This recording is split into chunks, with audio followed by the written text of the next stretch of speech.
یہ تمہارے سب سے بڑے حضرت ہیں، تمہیں کسی پیر کی ضرورت نہیں، تمہیں کسی بابا کی ضرورت نہیں۔ تو کافر بھی اگر ہوں تو بھی ان کے ساتھ بد کلامی، بے لحاظی، بد سلوکی کا حکم ہرگز نہیں آیا۔ A few moments later.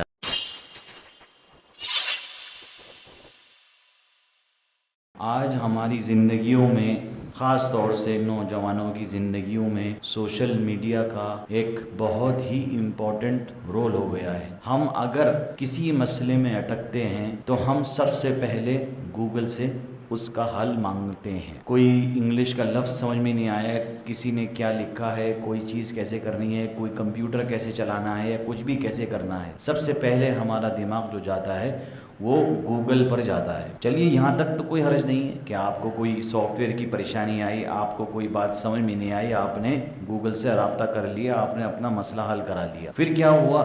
شروع میں تو صرف پرابلمز حل ہوئی۔ ورلڈ وائڈ ویب، انٹرنیٹ نے سب سے پہلے آپ کی مدد کرنا شروع کیا، آپ کی ویدر چیک کرایا، ٹیمپریچر چیک کرایا اور ریٹس چیک کرائے، اور جس کے لیے جیسی ضرورت تھی ویسے اس کے مسئلے حل ہوئے۔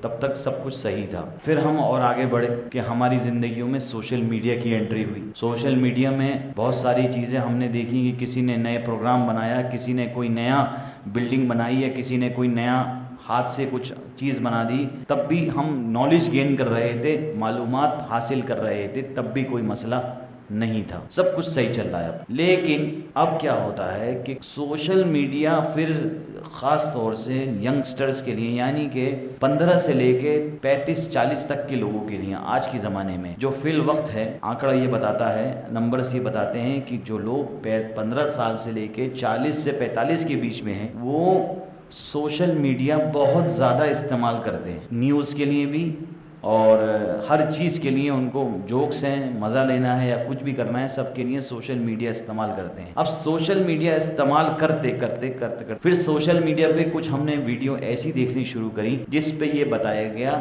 کہ آج کل کچھ ایک نوجوان سائیکولوجسٹ جو ذرا ذہن کا ماہر ہے، اس نے یہ کہنا شروع کیا کہ وہ بچے جن پر ان کے والدین یہ ظلم کرتے ہیں، وہ یہ کہتے ہیں کہ بھائی ہم نے تمہارے لیے اپنا جوانی قربان کر دی، ہم نے تمہارے لیے اپنی ساری خواہشوں کو قربان کر دیا، ہم نے تمہارے لیے اپنی ہر چیز کو قربان کر دیا، ہم نے تمہارے لیے اپنا چین سکون سب کچھ برباد کر دیا، اس وجہ سے کہ ہم تمہاری پرورش کر سکیں۔ پھر اس پر ایک بیان آتا ہے سوشل میڈیا پر، وہ کہنے شروع کرتے ہیں ماں باپ کو حق حاصل نہیں ہے کہ وہ اپنے بچوں پر ذہنی دباؤ ڈالیں اور یہ کہیں تم نے، یعنی کہ ماں باپ کو یہ حق حاصل نہیں کہ اپنے بچوں پر ذہنی دباؤ ڈالیں اور انہیں گلٹ کے فیکٹر میں ڈال دیں، یعنی انہیں شرمندہ کریں کہ تم ہماری بات نہیں مانتے، حالانکہ ہم نے تمہیں پیدا کیا، ہم نے تمہارے ساتھ یہ کیا، یہ کیا، یہ کیا، یہ کیا۔ تو اس پر کئی نوجوان لوگ جو اپنے آپ کو ماہر نفسیات یعنی سائیکولوجیکل ایکسپرٹ کہتے ہیں، انہوں نے اس پر ریلز بنانا شروع کری۔ اور ریلز بھی کیسی بنائی؟ انہوں نے کہا کہ جو ماں باپ اپنے بچوں کے ذہنوں پر تناؤ بناتے ہیں وہ ماں باپ غلط کر رہے ہیں، وہ ماں باپ غلط کر رہے ہیں۔ تو جو ہماری ینگ جنریشنز تھی اس نے اس کو دیکھا، اور دیکھنے کے بعد ایک اچھا خاصا طبقہ اپنے گھر میں پیدا ہو گیا، اپنے گھروں میں کھڑا ہو گیا کہ آج انہوں نے کہنا شروع کر دیا ہیلو، میرے پر پریشر بنانے کی ضرورت نہیں ہے، میں وہ کروں گا جو مجھے کرنا ہے، میں اپنی زندگی ویسے جیوں جیسے مجھے جینی ہے۔ انہوں نے اپنے والدین سے بد اخلاقی، بدتمیزی، بد لحاظی کرنا شروع کر دیا، اور انہوں نے اپنے ماں باپ سے یہ سوال کرنا شروع کر دیا، گندا سوال، میں نے کہا تھا تم مجھے پیدا کرو۔ آپ دیکھیے آپ کو سوشل میڈیا پہ اس طرح کی ویڈیوز بہت مل جائیں گی جس میں ایک بچہ سوال کر رہا ہے کس سے؟ اپنے والدین سے، کہ میں نے کہا تھا مجھے پیدا کرو۔ نعوذ باللہ، مزے تم نے لیے، گندی بات اگر میں بولوں کہ مزے تم نے لیے، پیدا میں ہوا، تو میں نے کہا تھا تم مجھے پیدا کرو۔ سوچئے اگر ایک بچہ اپنے والد سے یہ بات کہے یا والدہ سے یہ بات کہے تو وہ کیسی شرم اسے محسوس ہوگی۔ تو سوشل میڈیا میں یہ ساری چیزیں دیکھ کر اپنے ذہنوں میں یہ بات بٹھانا کہ یہ صحیح کہہ رہا ہے کہنے والا، یہ بہت بڑا غلط۔ تو میری دونوں سے آج میں مخاطب ہوں، ان یوتھ سے بھی مخاطب ہوں، ان جوانوں سے بھی مخاطب ہوں، اور ان والدین سے بھی مخاطب ہوں کہ آپ کو یہ حق کس نے دے دیا کہ آپ اپنے والدین سے یہ سوال کریں کہ ہمیں کیوں پیدا کیا، ہم نے تو نہیں کہا تھا ہمیں پیدا کرو، ہمیں تو تم نے پیدا کیا۔ نعوذ باللہ، جو کرا تم نے کیا، مزے تم نے لیے، پیدا تم نے ہمیں کیا۔ سوچئے والدین کے دل پر کیا گزرے گی اگر والد سے ہی کوئی بات کہہ دے. کہنے والے ہیں اور میرے پاس مسئلے آتے ہیں لائیو, اور مجھے لوگوں نے بتایا ہے, روتی بھی ماؤں نے, روتے ہوئے باپوں نے بتایا ہے کہ ایسے ایسے مسائل پیش آ رہے ہیں, ہم اپنے بچوں کو کیسے اپنے سے محبت کرائیں, اپنے آپ سے کیسے جوڑیں. تو اب سب سے پہلے, اور انہوں نے یہ بھی کہا بچوں, اب جب بچوں کا ورژن سنے تو بچوں نے یہ بھی کہا کہ ہمارے والدین ہمیں ہر وقت تانا مارتے ہیں, ہماری ہر وقت ہمارے ساتھ اس طرح سے بدتمیزی سے پیش آتے ہیں, ہر وقت ہماری انسلٹ کرتے ہیں, ہر وقت ہمیں نیچا دکھاتے ہیں, ہر وقت ہمارے ساتھ غلط سلوک کرتے ہیں, رحم شفقت ہمارے ساتھ نہیں کرتے. تو اب میں آپ کو سب سے پہلے تو جواب دیتا ہوں ان جوانوں کو کہ اللہ نے آپ کو پیدا کیا, آپ کے والدین نے آپ کو پیدا ہرگز نہیں کیا. آپ کو اس دنیا میں بھیجنے والی ذات اللہ ہے. اللہ نے مشین چن لیا آپ کی والدین کو. بھائی آپ جب ذرا سے تھے, قرآن نے اس کو بڑا زبردست انداز سے بیان کیا ہے کہ اللہ نے خلقت یعنی کہ انسان کی بناوٹ ماں کے پیٹ میں کیسے کی ہے. پہلے گوشت کیسے پہلے کھال آتی ہے, پھر کیا ہوتا ہے, پھر گوشت, پورا زبردست طریقے سے اس کو قرآن کریم میں بیان کیا ہے. تو آپ یہ سمجھیے آپ کے ماں باپ میں دم نہیں, ایک آدمی بالکل ہیلدی ہو, بالکل ساری رپورٹیں صحیح ہوں, اس کی بیوی کی بھی رپورٹ صحیح, اس کی بھی رپورٹ صحیح, میں گارنٹی دیتا ہوں جب تک رب کی مرضی نہ ہو اس کی یہاں ایک اولاد کیا ایک سالہ دانہ پیدا ہو جائے اس کے اندر سے, نہیں ہو سکتا. کیونکہ رب چاہتا ہے, رب جب تک حکم نہیں دے گا تب تک کسی کے یہاں ایک اولاد پیدا نہیں ہو سکتی. تو آپ سب سے پہلے جنہوں کو یہ خیال ہے کہ ہمارے والدین نے ہمیں پیدا کیا ہے, تو سمجھ لیجئے کہ آپ کو پیدا کرنے والے آپ کے والدین نہیں ہیں, آپ کو پیدا کرنے والی ذات ہے اللہ, دنیا میں بھیجنے والی ذات ہے اللہ. اور کیوں بھیجا؟ اللہ نے بھیجا کہ تم اچھا بچپنا کیوں آتا ہے؟ بچپنا بلوغت سے پہلے کا جو فری پیریڈ ملتا ہے نا انسان کو, جب وہ دنیا میں آتا ہے جب تک وہ بالغ ہوتا ہے اسے کہتے ہیں فری پیریڈ. جو کرائم کر لو پکڑ نہیں ہوتی اللہ کی یہاں, وہ اس لیے ہوتی ہے کہ اللہ تعالیٰ کہتے ہیں بندے میں نے تجھے دنیا میں بھیج دیا تو دنیا کے طور طریقے کو سن سمجھ سیکھ, اور تیرے ساتھ ایک ٹیچر بھی لگا دیے تیرے والدین کی شکل میں تیرے پیچھے کہ تجھے وہ صحیح غلط کی تمیز کرائیں گے. اسی لیے جو بندہ بغیر والدین کے پرورش کا آتا ہے, اسی لیے شریعت نے اسے یتیم بھی کہا, اور جو اپنے والدے کے بغیر پرورش پاتا ہے اسے یسیر بھی کہتے ہیں. کہ یتیم اور یسیر پر اللہ نے رحم کیوں کیا؟ کیونکہ جس کے والدین زندہ نہیں ہیں, جس کے والدین نے ان کی پرورش نہیں کری, وہ بیچارہ بہت بڑی نعمت سے محروم ہو گیا. تو اسی لیے انہیں یتیم اور یسیر کہا جاتا ہے جن کے والد اور والدہ نہ ہو. بہرحال تو اللہ نے ہر ایک انسان کو پیدا کیا, کسی انسان کے بس کی نہیں کہ وہ ایک چھوٹا سا دانہ بھی پیدا کر سکے. کسان جب کھیتی کرتا ہے تو اس کے پھاوڑے میں جان نہیں ہوتی, جب تک آسمان سے اللہ کی بارش نہیں برستی تب تک فصل اچھی نہیں اگتی. بارش آپ اپنی آرٹیفیشل پانی ڈال دیجئے, کہتے ہیں بھائی بارش نہیں ہوئی سوکھا پڑ گیا. کسان یہ لوگ یہ بات بڑی اچھی سے سمجھ پائیں گے کہ جب تک قدرتی طور پر بارش نہیں ہوتی تب تک فصل میں جان نہیں پڑتی. تو یعنی اللہ کا ہی ہاتھ ہے فصل کو بڑھانے. تو انسان کو پیدا کرنے والی ذات اللہ کی ہے, تو کوئی حق نہیں آپ کو یہ سوال کرنے کا اپنے والدین سے کہ آپ نے ہمیں پیدا کیوں کیا. ہم نے تھوڑی نہ کہا تھا ہمیں پیدا کرو, ابھی تمہیں پیدا کرنے والی ذات رب ہے, رب نے تمہیں پیدا کیا. ٹھیک, ایک بات یہ ہو گئی. اور دوسری بات, جب بچہ پیدا ہوتا ہے کتنا سافٹ ہوتا ہے, اور دنیا میں لانے سے پہلے اسے ماں کے پیٹ میں 9 مہینے رکنا پڑتا ہے تاکہ وہ اپنے اندر اتنی قوت اتنی طاقت پیدا کر لے کہ جب وہ دنیا میں آئے تو دنیا کے موسم کو, دنیا کے پلیوشن کو, دنیا کی ہر چیز کو وہ برداشت کر سکے.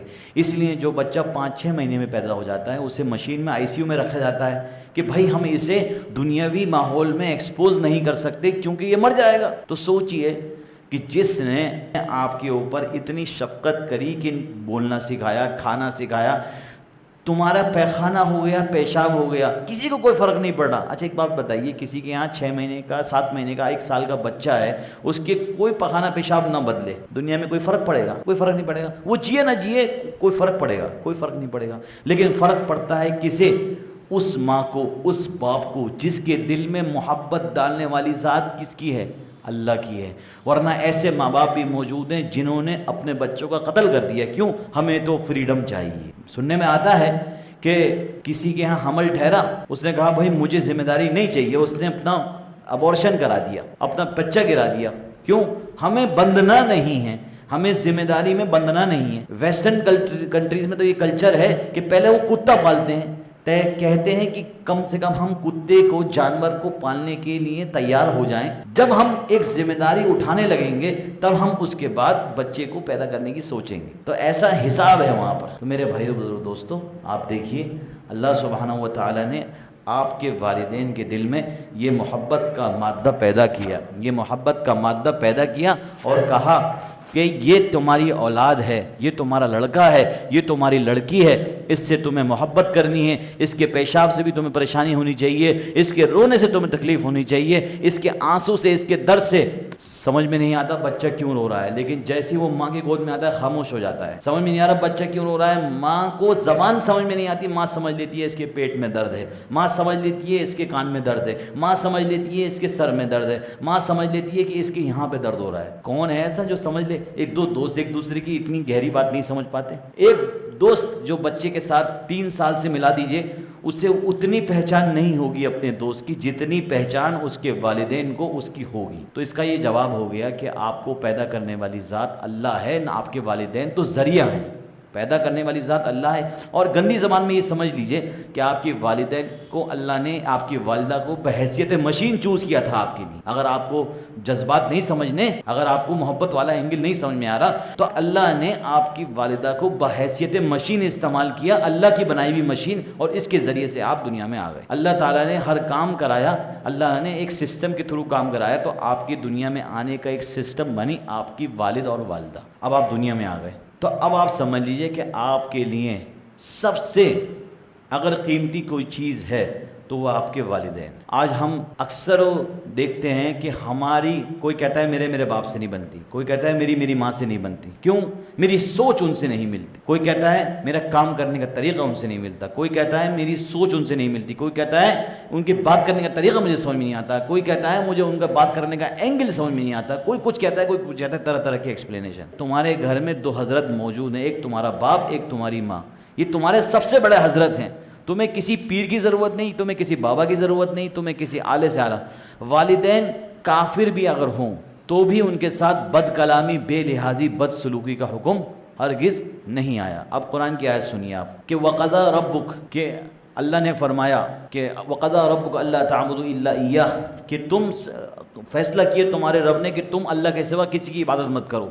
سب سے پہلے اللہ نے اپنا ذکر لے کے آئے، اس کے بعد لائے وَبِالْوَالِدَيْنِ إِحْسَانًا، اپنے بعد اگر لائے تو کس کا نام لائے؟ والدین کا، کہ اپنے والدین کے ساتھ حسن سلوک کا معاملہ کرو۔ اِمَّا يَبْلُغُنَّ عِندَكَ الْكِبْرَ، جب وہ پہنچ جائیں اپنی ایسی عمر کو کہ جب ان کی چہرے جھریوں سے بھر جائیں، جب ان کی کالے بال سفید ہو جائیں، جب وہ بڑھاپے کو پہنچ جائیں، تو فَلَا تَقُل لَهُمَا اف، ان کو لفظ اف کا بھی استعمال مت کرو۔ اف کا مطلب عربی زبان میں یہ ہے کہ ان کے اوپر کوئی ایسی بات مت بولو جس سے ان کے دل کو تکلیف پہنچے گی۔ وَلَا تَنْهَرْهُمَا، اور انہیں تم یہ مت کرو، انہیں تم حقارت کی نظر سے مت دیکھو، انہیں تم جھڑکو مت۔ اللہ نے 2 جگہ تنہر کا لفظ استعمال کیا ہے کہ جب سورہ والضحیٰ میں وَأَمَّا السَّائِلَ فَلَا تَنْهَرْ، کہ جب کوئی مانگنے والا تم سے سوال کرے تو اسے جھڑکو مت، اور دوسری جگہ یہاں ارشاد فرمایا کہ تمہارے والدین کو تم وَلَا تَنْهَرْهُمَا، تم ان کو جھڑکو مت، اپنے والدین کو مت جھڑکو۔ وَقُلْ لَهُمَا قَوْلًا كَرِيمًا، اور ان کے ساتھ حسن سلوک، جتنی منہ میں مٹھاس ڈال سکتے ہو